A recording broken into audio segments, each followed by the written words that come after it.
La Asamblea The Assembly will hear an address by His Excellency Hassan Rouhani, President of the Islamic Republic of Iran. I request protocol to escort His Excellency.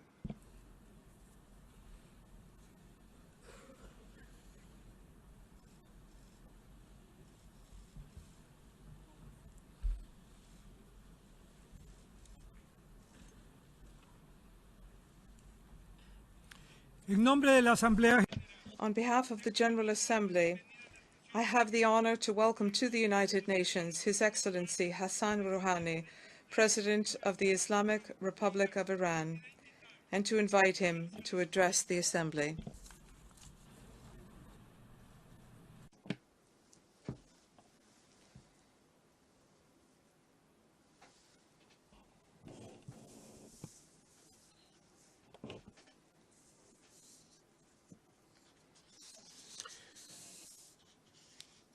In the name of God, the most compassionate, the most merciful, praise be to Allah, Lord of the two worlds, and peace be upon our Prophet Muhammad and his family and companions.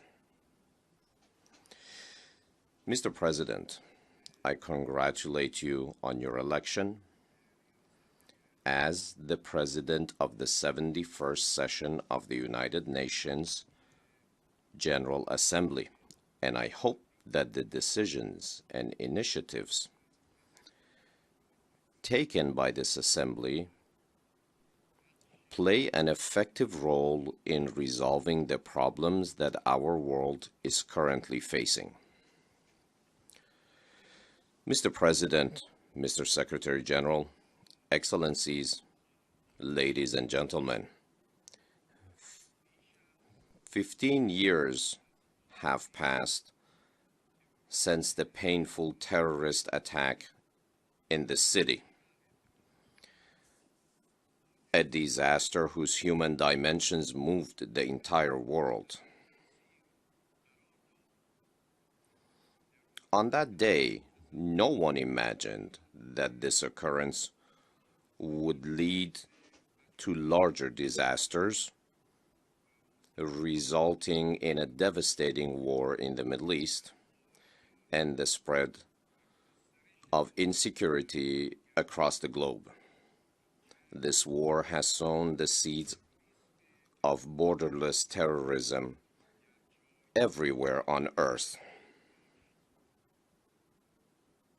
Today, the most pressing question as to why we are facing such a situation should be on the agenda of international forums. We need to find out which approaches, policies, and erroneous actions paved the way for the spread of insecurity throughout the world. And what would be the picture to the world 15 years from now? Security has become a global problem at a time when major powers are mainly focusing on advancing different methods of repression and military intervention under the pretext of creating a secure environment for their citizens.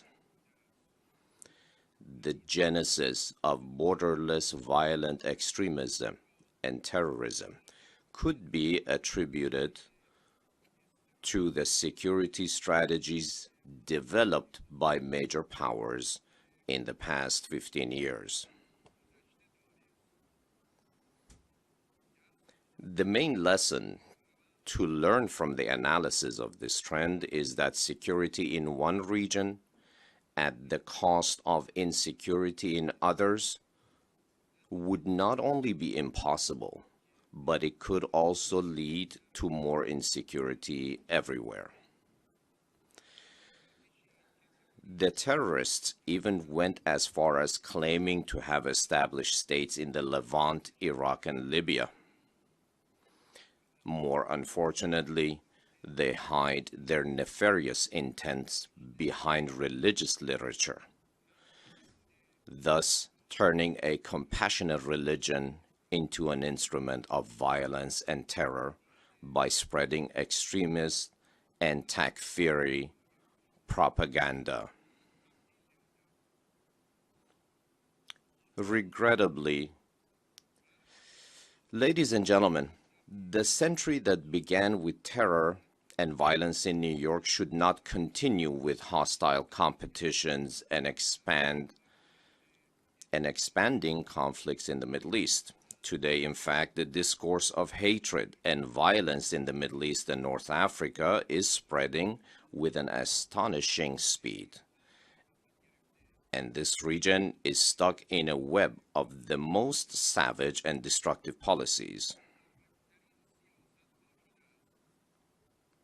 Millions of Syrians are stranded in deserts and high seas, and hundreds of thousands of them are subjected to violent deaths.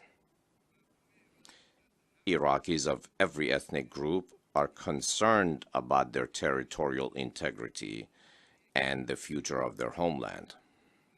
The defenseless people of Yemen are subjected to daily aerial bombardment. And Afghanistan, following decades of occupation and atrocity, is yet to find comfort from suffering, violence, and terror. The oppressed Palestinians are still afflicted by a web of apartheid policies and atrocities set by the usurping Zionist regime. Undoubtedly, if the region is to reverse the current dangerous trend into one towards development and stability, certain countries must stop bombing their neighbors and abandon supporting Takfiri terrorist groups, and while accepting responsibility, try to compensate for past mistakes. If the Saudi government is serious about its vision for development and regional security, it must cease and desist from divisive policies, spread of hate ideology, and trampling upon the rights of neighbors. Accept its responsibility for the protection of the lives and dignity of pilgrims and construct its relations with the nations in the region on the basis of mutual respect and accountability. The future of our region rests on dealing with fundamental challenges such as security crises, due to the inefficiency and lack of legitimacy of governments. We will not be able to combat criminal and terrorist networks without genuine democracy and without a real participatory approach at the national and transnational levels. We believe that countries in our region can create their shared future through relying on their common history and culture and isolating terrorist groups. We should never allow our region to run once again the risk of a new dismemberment following the one that took place close to a century ago.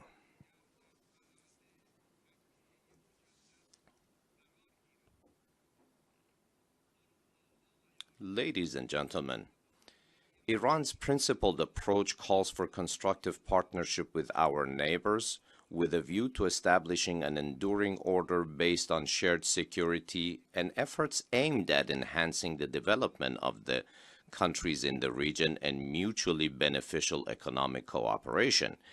To uproot violence in the region, there is no choice but to focus on promoting democracy, citizenship rights, and economic development.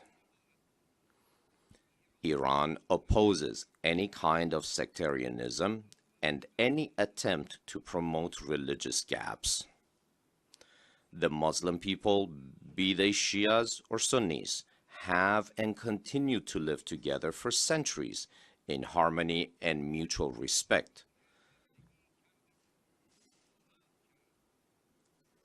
attempts to turn religious dissimilarities into tense confrontations is rooted in vested interests of certain countries which try to hide their quest for power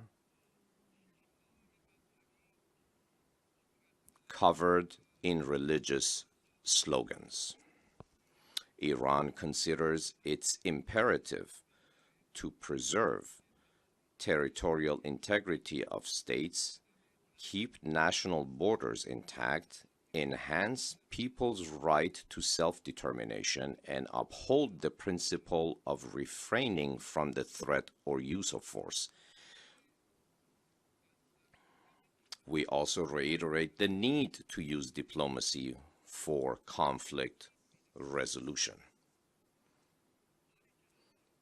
Excellencies, despite today's difficulties, I have hope in tomorrow. I have no doubt that we can prevail through prudence and wisdom.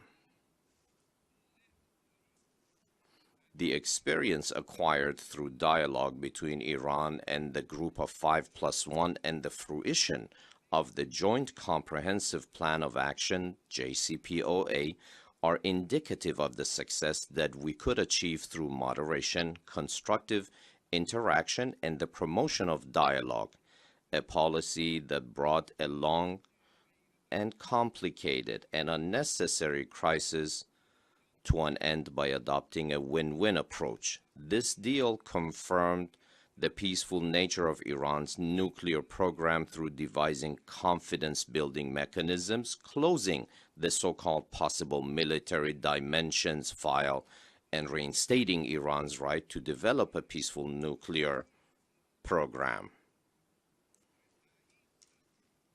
This deal also put an end to unfounded concerns and led to the removal of the brutal sanctions against Iran. Beyond the nuclear file, however, the JCPOA contains important lessons for resolving complicated international problems. This deal is not only a political agreement, it also represents a creative approach and method for constructive interaction with a view to peacefully resolving crises and challenges. To learn lessons from the JCPOA and put them towards improving international relations, we should never forget that pressures, sanctions, and illegal threats against the Iranian people, which sought to fully dismantle Iran's enrichment program, were all defeated. And today, the Security Council and the International Atomic Energy Agency have formally accepted Iran's peaceful nuclear program. The United States is fully aware that JCPOA constitutes a recognized multilateral agreement, and any failure on the part of the United States in implementing it would constitute an international wrongful act and would be objected to by the international community. Any failure in implementing the JCPOA will further erode the credibility of the United States in the world.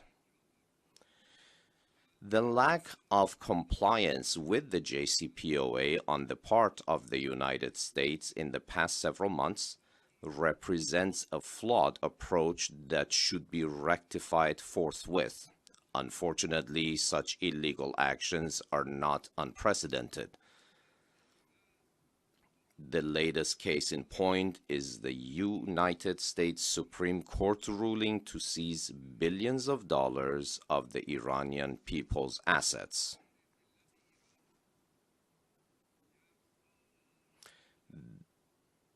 This experience demonstrated that the Zionist pressure groups could go as far as having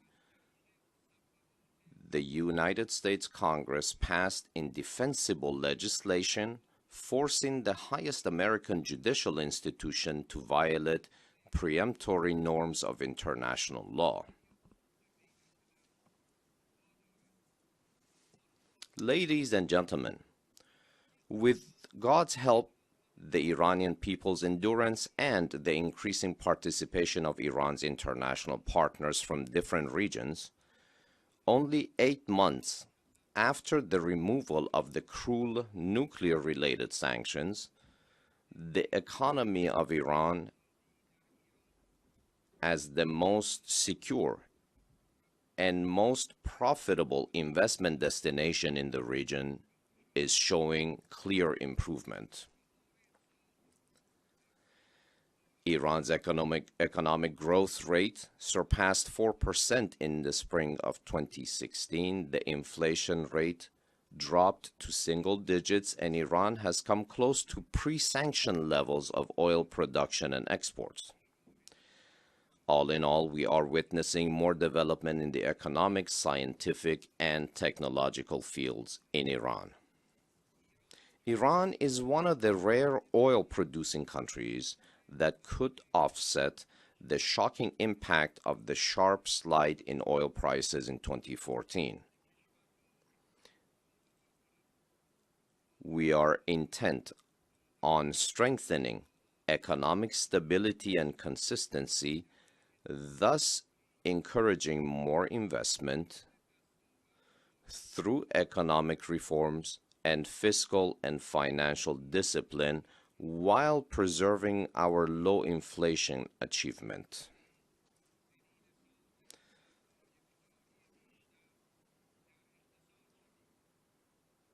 The economic growth is to increase to around 5% by the end of 2016.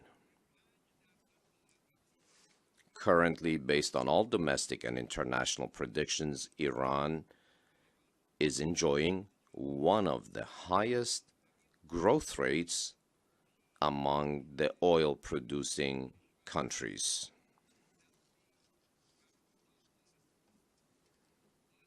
Excellencies, to conclude, let me emphasize that despite all hardships, I deeply believe that moderation will prevail over extremism. Peace will triumph over violence. Enlightenment will overcome ignorance, and finally, justice will rise above injustice.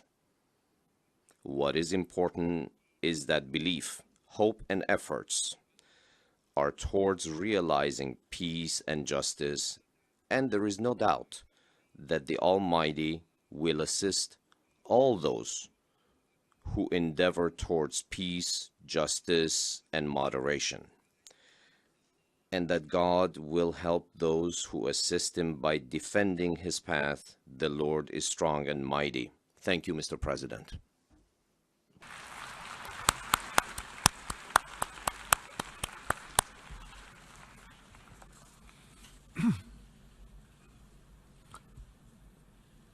En nombre de la On behalf of the General Assembly, I wish to thank the President of the Islamic Republic of Iran for the statement just made. May I request representatives to remain seated while we greet the President.